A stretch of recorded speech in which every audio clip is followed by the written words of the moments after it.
Hi mga ka-idol, ayan magandang hapon po sa inyong lahat. Ayan po yung traditional na pangkayod namin sa probinsya.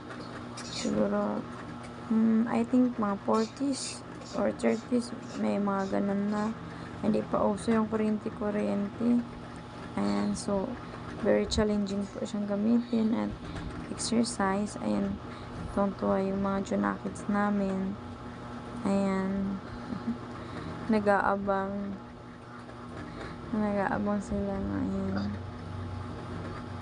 So, kasi namangha sila sa ginawa ng kayudan ng niyog ng ama nila. Ayan, kasi first time nila makita yung ganun.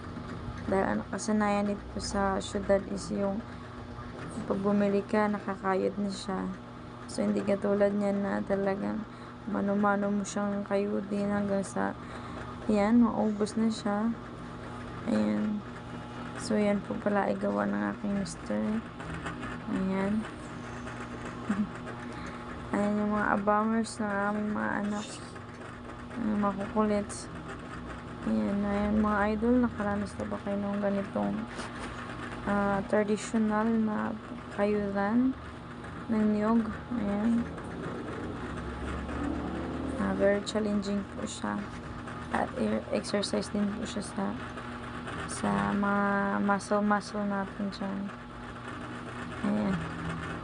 Nag-aabang makukulit. And thank you, idol.